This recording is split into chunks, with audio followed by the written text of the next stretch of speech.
भाई दूज का यह त्योहार हर साल कार्तिक के शुक्ल पक्ष की द्वितीया को मनाया जाता है। इस साल द्वितीया तिथि 14 व 15 नवंबर 2 दिन होने के कारण यह पर्व 2 दिन मनाया जा सकेगा। भाई दूज के दिन से दिवाली के 5 दिवसीय त्यौहार का समापन होता है। इस दिन बहनें अपने भाई के माथे पर तिलक लगाती हैं और उनकी खुशी और स्वास्थ्य के लिए कामना करती हैं। भैया दूज का मुहूर्त क्या क्या रहेगा? द्वितीया तिथि 14 नवंबर को दोपहर 2:36 शुरू होगी और 15 नवंबर को द्वितीया तिथि दोपहर 1:47 पर समाप्त हो जाएगी। 2 दिन द्वितीया तिथि होने के कारण यह पर्व 2 दिन मनाया जा सकेगा। कुछ जगहों पर 14 नवंबर को गोवर्धन पूजा व भाई दूज का त्यौहार एक ही दिन मनाया जाएगा, जबकि कुछ लोग 15 नवंबर को भाई दूज मनाएंगे। भाई दूज शुभ मुहूर्त दोपहर 1:21 से दोपहर 3:33 तक रहेगा। अवधि 2 घंटे 12 मिनट की होगी। 15 नवंबर को भाई दूज का शुभ मुहूर्त रहेगा। 15 नवंबर को द्वितीया तिथि दोपहर 1:47 समाप्त होगी। ऐसे में पंडितों की राय है कि द्वितीया तिथि में ही भाई को तिलक करना शुभ रहेगा। इसीलिए 15 नवंबर को 1:47 तक ही तिलक करने का शुभ मुहूर्त रहेगा। भाई दूज पूजन विधि: इस दिन बहनें अपने भाई की आरती करती हैं और उसके माथे पर लाल टीका लगाती हैं। बहन अपने भाई को लंबी और सुखी जीवन की कामना करती है। बदले में बड़े भाई अपनी बहनों को उपहार देते हैं या पैसे देते हैं। भाई दूज की कथा इस प्रकार से है।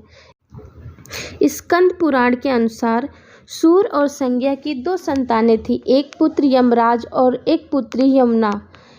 यम ने पापियों को दंड दिया। यमुना हृदय की पवित्र थी और जब वह लोगों की समस्याओं को देखती थी तो दुखी होती थी, इसीलिए वह गोलोक में रहने लगी। एक दिन अपनी बहन के घर जाने से पहले गोलोक में बहना यमुना के ने भाई यमराज को भोजन के लिए बुलाया तो यम ने नरकवासियों को मुक्त कर दिया।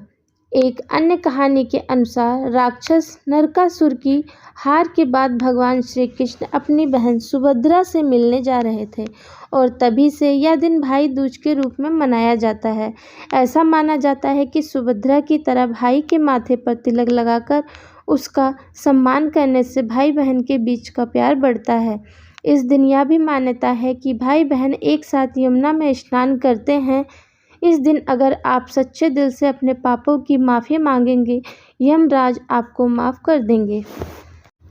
भाई दूज से जुड़ी एक मान्यता यह भी है कि भाई की हथेली पर बहन चावल का घोल लगाती है। उसके ऊपर सिंदूर लगाकर कद्दू के फूल, पान, सुपारी, मुद्रा वगैरह हाथों पर रखकर धीरे धीरे पानी हाथों पर छोड़ते हुए कहती है, जैसे गंगा पूजे यमुना को, यमी पूजे यमराज को, सुभद्रा पूजा कृष्ण को, गंगा यमुना नीर बहे, मेरे भाई की आयु बढ़े।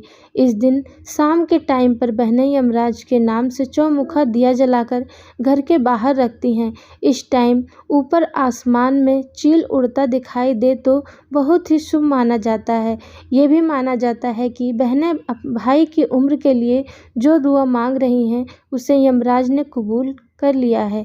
यह चील जाकर यमराज को बहनों को संदेश सुनाता है।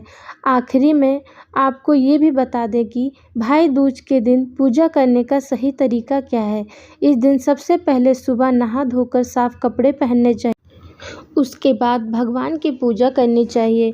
मुहूर्त से पहले भाई के तिलक के लिए थाल सजा लेनी चाहिए। फिर उस थाली में कुमकुम, सिंदूर, चंदन, फल, फूल, मिठाई, अक्षत और सुपारी रखी जाती है। फिर पिसे हुए चावल के आटे का घोल से चौका बना लिया जाता है। शुभ मुहूर्त में इस चौके पर भाई को बिठाया जाता है। इसके बाद भाई को तिलक लगाते हैं। तिलक करने के बाद भाई को फूल, पान, सुपारी, बतासे और काले चने दिए जाते हैं और उनकी आरती उतारी जाती है। तिलक और आरती के बाद भाई को मिठाई खिलाकर अपने हाथों से बना खाना खिलाया जाता है, जिसके बाद भाई की आरती उतारी जाती है और फिर बहनों को मिलता है गिफ्ट, जिसके इंतज़ार में वो रहती हैं। कथा अच्छी लगी हो, कहानियाँ अच्छी लगी हों तो ज़रूर लाइक शेयर कमेंट करें। Thank you so much. धन्यवाद।